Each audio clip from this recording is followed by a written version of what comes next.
وکفا وسلام علی عباده الذین اصطفى اما بعد فاعوذ باللہ من الشیطان الرجیم بسم اللہ الرحمن الرحیم۔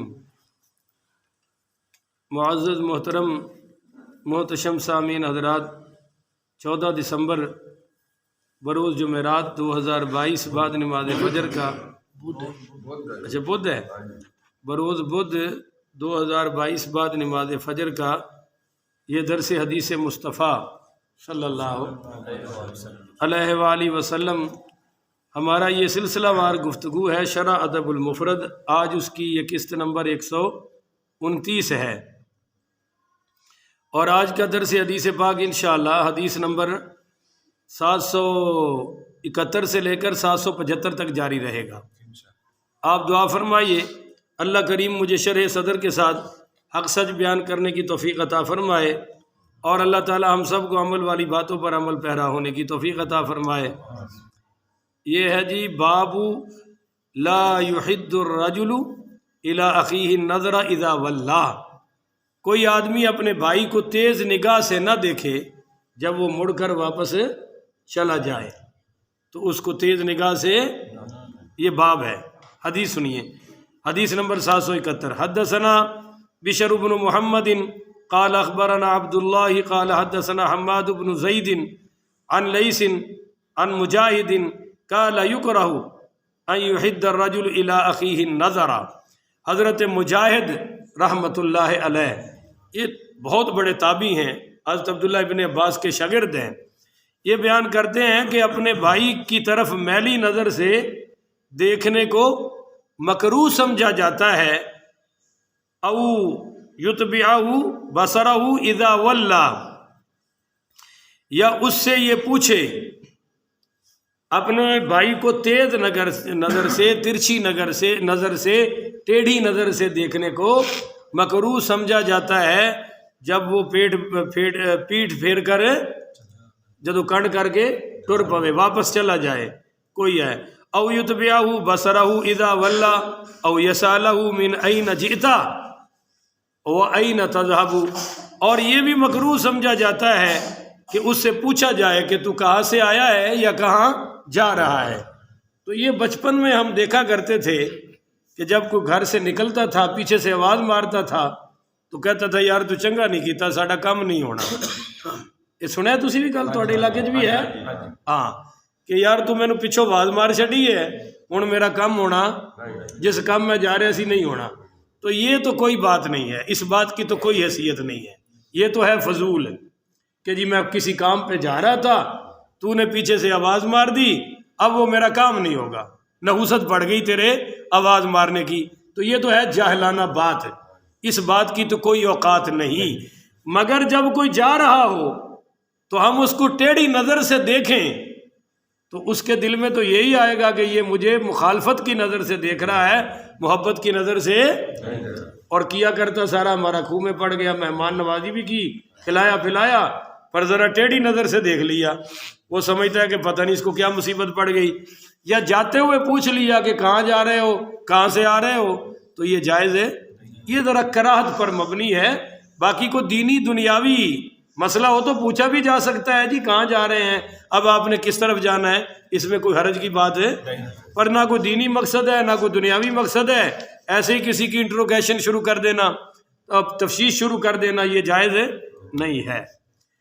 آگے ہے جی باب قول الرجل للرجل ویلک، آدمی کا دوسرے آدمی کے لیے ویلک کہنے کا بیان۔ ویلک ایک سخت جملہ ہے، اس کا معنی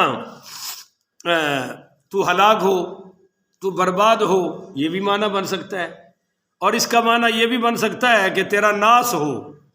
تو اب میں پہلے حدیث سناتا ہوں، پھر آپ کو مسئلہ بھی سمجھ آ جائے گا۔ حدیث نمبر 772۔ حدثنا موسیٰ قال حدثنا حمام عن قتادة عن انس ان النبی صلی اللہ علیہ وآلہ وسلم رأى رجلا يسوق بدنة فقال اركبها۔ حضرت انس رضی اللہ تعالیٰ عنہ بیان کرتے ہیں کہ نبی کریم صلی اللہ علیہ وآلہ وسلم نے ایک آدمی کو دیکھا جو اپنے قربانی کے جانور کو ہانک کر لے جا رہا تھا، چلا رہا تھا نا، چلا لے جا رہا تھا، اور پیدل تھا۔ فقال ارکبھا، ہمارے آقا نامدار نے فرمایا یار تو اس پہ سوار ہو جا، قابو بھی آ جائے گا اور چل بھی پڑے گا، جدھر تو چلائے گا اوپر سواری کر لے۔ تو پتہ چلا کہ قربانی کے جانور پر سواری جائز ہے۔ یہ بعض لوگ کہتے ہیں نو نو نو نو نو قربانی کے جانور سے کام نہیں لینا، ایسی تو کوئی بات نہیں ہے بھائی، خود حضور فرما رہے ہیں۔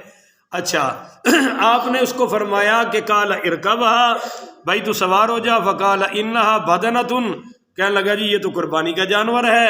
قال ارکبھا، حضور نے پھر فرمایا یار تو سوار ہو جا۔ قال انہا بدنۃ، کہنے لگا یہ قربانی کا جانور ہے، یعنی میں سواری نہیں کرتا۔ قال ارکبھا، آپ نے پھر فرمایا تیسری بار کہ بھائی تو اس پر سوار ہو جا۔ تو قال فإنہا بدنۃ، فقال انہا بدنۃ، کہنے لگا یہ تو قربانی کا جانور ہے۔ قال ارکبھا ویلک، تو چوتھی بار آپ نے فرمایا ویلک، تیرے لیے خرابی ہو، تیرے لیے بربادی ہو، ہلاکت ہو، اس پر سوار ہو جا۔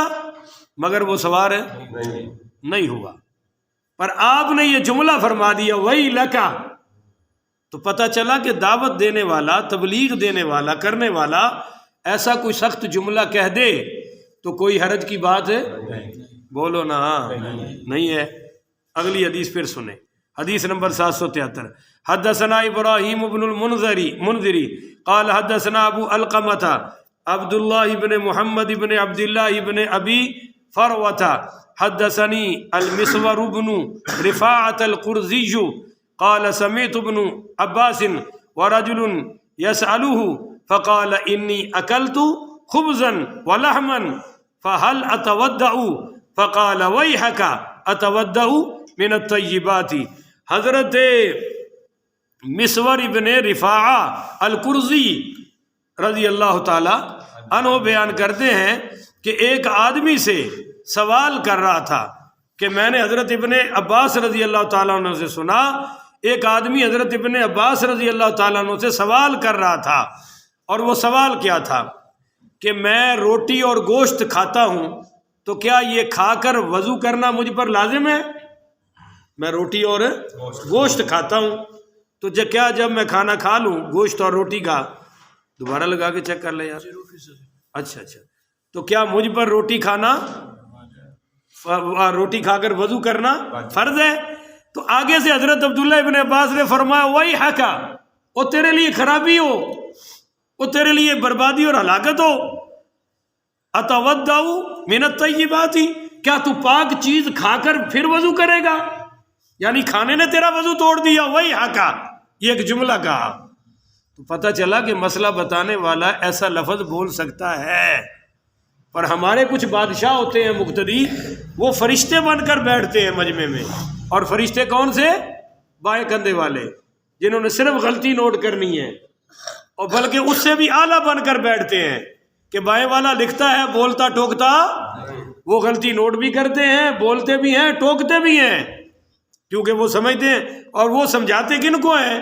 جن کی ساری عمر پڑھتے پڑھانے میں گزر گئی، اور آپ انہوں نے الف دی کلی دا پتہ نہیں ہے، ان سے نماز سن کے دیکھ لو نہیں پوری آئے گی، کلمہ سیدھا نہیں آئے گا، سورۃ الکوثر سیدھی نہیں آئے گی، پر وہ بھی اپنا فریضہ سمجھتے ہیں علماء کو سمجھانے کا کہ گفتگو ایسے کیا کریں، ایسے کلام کیا کریں، ایسے بولا کریں، ایسے سامعین کو کیا کریں۔ یہ سب غلط ہے۔ خطیب کو یہ اختیار ہے کہ وہ سخت جملہ بھی تربیت کے لیے کہہ سکتا ہے، اور وہ نرمی والا جملہ بھی ڈانٹ ڈپٹ بھی کر سکتا ہے، اختیار ہے اس کو۔ ہم نے تبلیغ صرف کانوں کا چسکا سمجھ رکھا ہے، جس میں مزہ آئے، لطف آئے، اور مولوی چونکہ مزہ دینے کے لیے بیٹھا ہوا ہے، اس لیے جو ہی وہ کوئی سخت جملہ بولے گا ہم سمجھیں گے اوئے ہوئے ہوئے ہوئے مولوی صاحب نے بے عزتی کر دی، مجمع کی توہین کر دی، اور جب ہم اس کو کہتے ہیں تو اس کی کوئی عزت نہیں۔ اور یہ سارا خناس اور تکبر اس وجہ سے ہے کہ ہم اس کو ہلکا سمجھتے ہیں، اپنے سے اعلیٰ سمجھتے ہیں، وگرنہ تو کسی 2 ٹکے کے چودھری کو بھی نہیں سمجھاتے۔ جاؤ نا ڈیروں میں سمجھاؤ کہ وہ کیا کیا کر رہے ہیں، کسی علاقے کے ایس ایچ او کو سمجھاؤ، کسی ایم پی ایم این اے کو سمجھاؤ، پتہ لگ جائے، بلکہ نانی یاد آ جائے، پر وہ مولوی کو سمجھانا اپنا حق سمجھتے ہیں، اس کی حیثیت نہیں سمجھتے۔ اور اس خناس کے پیچھے ایک خناس ہے کہ ہم اس کو تنخواہ دیتے ہیں اور میں ایز اے مفتی بتا رہا ہوں کہ کوئی ہمیں تنخواہ نہیں دیتا. آپ مسجد کو پیسے دیتے ہیں، مسجد ہمیں تنخواہ دیتی ہے. جب آپ نے فنڈ مسجد کو دے دیا تو وہ آپ کا نہیں رہا. ہمیں مسجد تنخواہ دے کر ممبر رسول پر بٹھاتی ہے، ہمیں مسجد مصلی رسول پر بٹھاتی ہے. میں ایک آدمی کو مسئلہ بتا رہا ہوں، گجرانوالہ میں مقتدی ہے میرا، کہ بھائی یہ کرنا جائز نہیں کسی مسئلے میں. آگے سے وہ کہہ رہا ہے جی ٹھیک ہے کوئی بات نہیں، ہمارے ہاں سال ہر سال سے چل رہا ہے. میں نے پھر کہا کہ بھائی شرعاً یہ جائز ہے. آپ مجھ سے شریعت پوچھنے آئے ہیں یا علاقہ پوچھنے آئے ہیں یا محلے کا اصول پوچھنے آئے ہیں؟ جی شریعت. تو میں نے کہا شریعت میں اس کی کوئی گنجائش ہے؟ کہ پھر کہنے لگا یہ کوئی حرج نہیں شاہ صاحب، چلن دو، اتنے عرصے سے چل رہا ہے. تو میں کھڑا ہو گیا. وہ بٹ صاحب تھے. میں نے کہا بٹ صاحب تسی ایتھے آؤ، میں اتنے بہنا. مفتی تو تسی ہوئے نا، میں تو تھوڑا شاگرد ہویا کہ جب مسئلہ میں نے بتانا ہے اور آپ نے کہنا چلن دیو تو پھر تسی اتنے آؤ تاکہ تھوڑا حکم چلے. نہیں جی تسی غصہ کر رہے ہو اور تسی بڑے غصے والے ہو. میں کہا تو ٹھنڈا ہے، شریعت نال ایٹ کھڑکا لائی کھڑا ہے، تینوں 3 واری مسئلہ دسیا ہے اور تینوں سمجھے. امام مالک رحمۃ اللہ علیہ رستے میں جا رہے تھے اور ایک شخص نے کہا جی مجھے مسئلہ بتائیں. قاضی سے فرمایا اس کو 10 کوڑے لگاؤ، یہ دین کی توہین کر رہا ہے کہ گلیوں میں کھڑا ہو کے مسئلہ پوچھ رہے ہے. جہاں میں درس قرآن دیتا ہوں یہ مسجد نبوی میں آ کے کیوں نہیں مسئلہ پوچھتا؟ دنیا کے کاموں کے لیے میل میل سفر کر کے جائیں گے اور مسئلے کے لیے مولوی صاحب جاتے ہوئے بلا لیں گے. وہ امام مالک تھے بھائی، ہم بتا دیتے ہیں، اللہ کی قسم میں بتا دیتا ہوں. جیڑا گلی پوچھتا میں کہنا جی ٹھیک ہے، کیونکہ امام مالک تھے نا، ہماری وہ حیثیت ہے. تو کیوں نہیں علماء سے ہمیں فیض مل رہا اپنے مسجد کے خطیب اور امام سے؟ کیونکہ ہمارے دل میں اس کی وہ عزت نہیں ہے. تو کلام سے پہلے متکلم دل میں آئے، رشتہ دار سے پہلے، رشتے سے پہلے رشتہ دار دل میں آئے، پھر رشتے کی عزت ہے. جب رشتہ دار کی عزت نہیں تو رشتے کی بھی عزت نہیں ہے. تو جب عالم کی عزت ہوگی تو علم کی قدر ہوگی، قاری کی عزت ہوگی تو قرآن دل میں آئے گا. ہم اس پھٹی پر بھی پاؤں رکھتے کیوں؟ نسبت کدھر ہوگی جی؟ بولو ساتھیو، قرآن سے.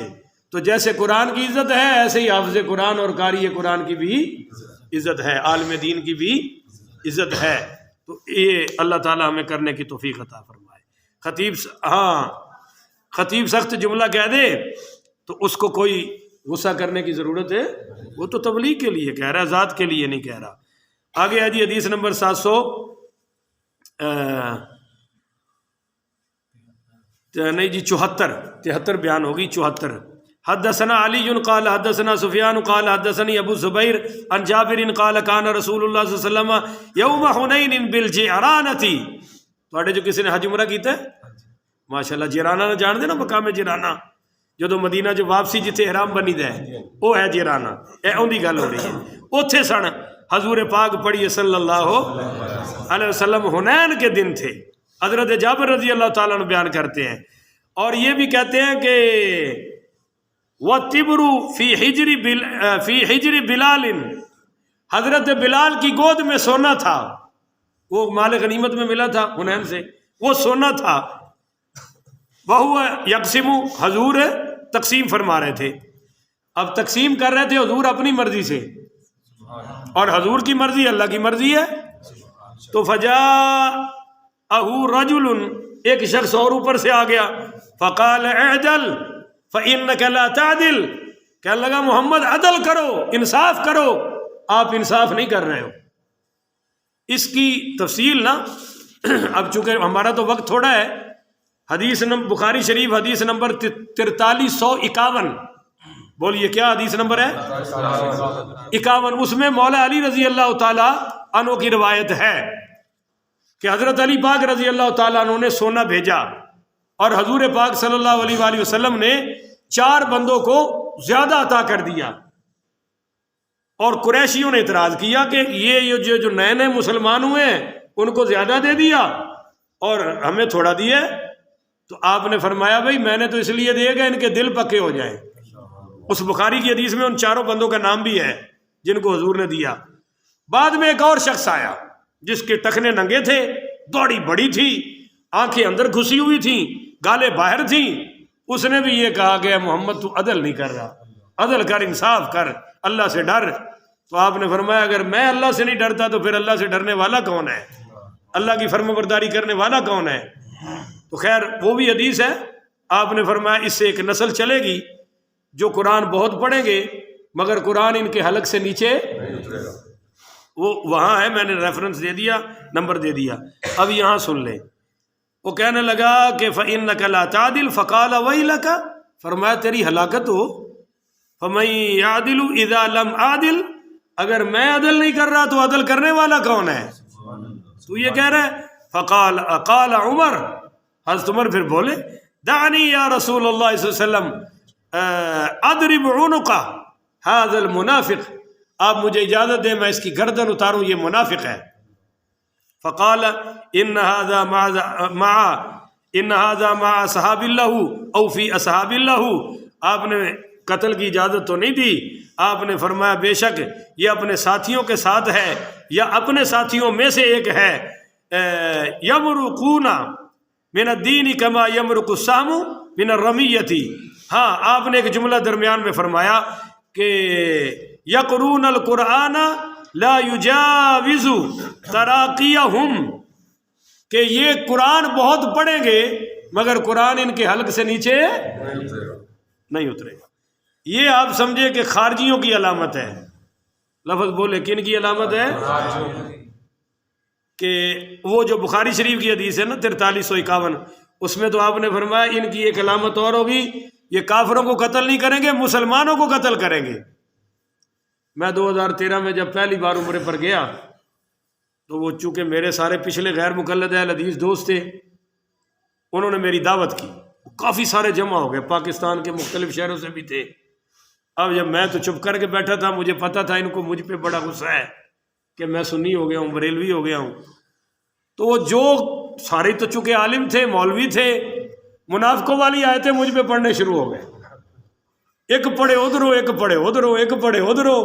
خیر میں آرام سے نہ سنتا رہا، جب وہ سارے پڑھ کے ختم ہو گئے نا تو پھر میں نے مسکرا کے کہا، میں کہا سچ کیا بھائی عبداللہ ابن عمر رضی اللہ تعالیٰ، میں کہا میں نے آج بخاری دا انہوں دا کال سمجھ آیا، کہنے لگے کہ میں کہ حضرت عبداللہ ابن عمر نے فرمایا کہ خارجیوں کی علامت یہ ہے کہ وہ کافروں والی، منافقوں والی آیتیں مسلمانوں پر پڑھیں گے، تو تم نے ان کو سچا کر دیا کہ ساری کافروں، مشرکوں اور منافقوں والی آیتیں تم مجھ پر پڑھ رہے ہو۔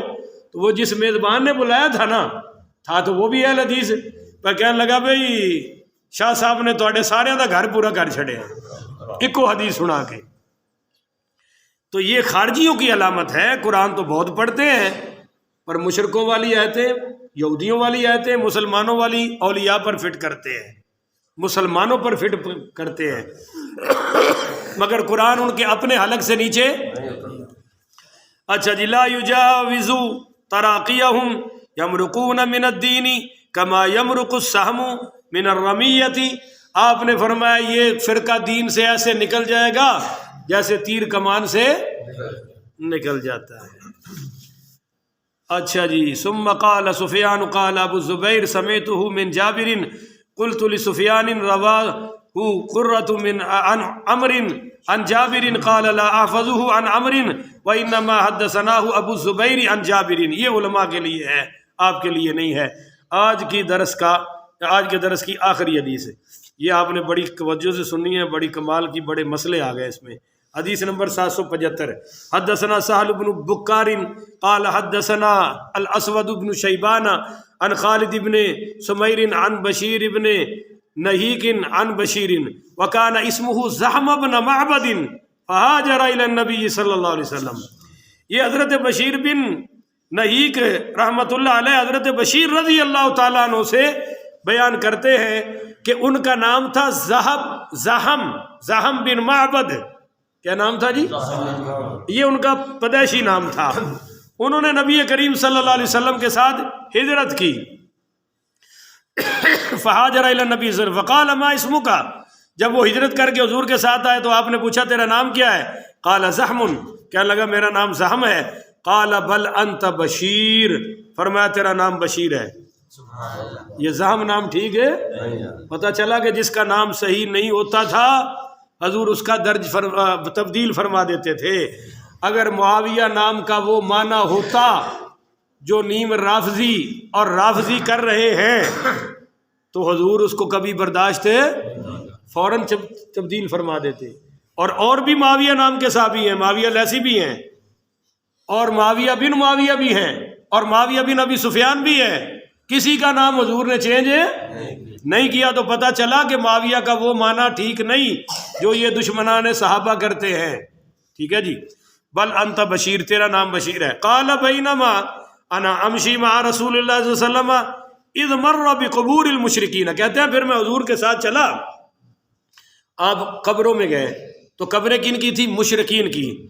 تو فقال لقد سبق هؤلاء فقال لقد سبق هؤلاء خیر ثلاثا، 3 مرتبہ ثلاثا فمرہ، 3 مرتبہ آپ نے یہ فرمایا کہ یہ جو قبریں ہیں نا مشرکین کی، ان کو فرمایا کہ خیر ان سے بہت دور چلی گئی، خیر ان سے بہت آگے چلی گئی، یہ خیر سے پیچھے رہ گئے، یعنی کفر و شرک میں مرے. فمر بقبور المسلمین، پھر آپ مسلمانوں کی قبروں میں داخل ہوئے. فقال، فرمایا لقد ادرک هؤلاء خیرا کثیرا ثلاثا، وہاں 3 مرتبہ فرمایا ہاں یہ ہے وہ جو خیر پا کے دنیا سے رخصت ہوئے ہیں. مسلمان تھے نا جی. اچھا آگے سنیں، کہتے ہیں کہ فحانت من النبی صلی اللہ علیہ وسلم نظرتن، ہم جا رہے تھے قبرستان میں تو حضور نے ایک شخص کو دیکھا. فرآ رجلا یمشی فی القبور، وہ جوتیاں پہن کے قبرستان میں جا رہا تھا. کیا پہن کے؟ آج سارے ہی جاتے ہیں یا کوئی اتارتا ہے؟ ٹھیک کہہ رہا ہوں میں؟ سارے ہی، کیا دیوبندی بریلوی غیر مقلد سب جاتے ہیں، اور وہ جوتیاں پہن کے جا رہا تھا. فقال، یا فرمایا کہ رجل یمشی فی القبور وعلیہ نعلان، اس نے وہ جوتیاں پہنی ہوئی تو آپ نے فرمایا یا صاحب السبتیتین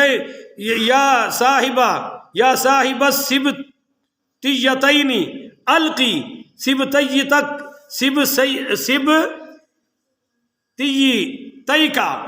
آپ نے اس کو کہا او جوتیاں پہننے والے. کیا فرمایا؟ تو یہ اس کے نام کا چونکہ پتہ نہیں تھا نا، ہم کہہ دیتے ہیں او موٹر سائیکل والے، او سائیکل والے، او کار والے، حالانکہ یہ اس کا نام ہے. اور ہمیں دیکھ کے کیا کہتے ہیں اب؟ مولوی صاحب. داڑھی دیکھ کے کیا کہتے ہیں؟ مولوی صاحب، قاری صاحب، مفتی صاحب، چلو مولوی صاحب فلانا فلانا. ایسے ہی حضور نے اس کو فرما دیا کہ بھائی الکی سبتیتیک، یہ اپنی جوتیاں اتار. قبرستان میں جوتیاں پہن کے چلنا جائز ہے. اس کو فرمایا جوتیاں اتار.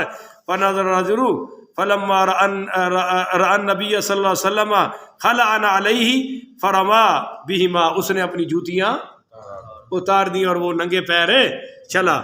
اس پر تمام علماء نے لکھا ہے کہ بھائی یہ قبروں کی تعظیم کا تقاضا ہے کہ وہاں جوتیاں اتار کے چلا جائے. اور اگر کوئی خطرہ ہو کانٹوں شانٹوں کا، پتھروں کا، نکیلوں کا، تو پھر علماء کہتے ہیں پہن بھی سکتے ہیں. تو بات سمجھ آ گئی ہے جی. اللہ تعالی ہمیں عمل کرنے کی توفیق عطا فرمائے. آخر ودعوانا ان الحمدللہ رب العالمین.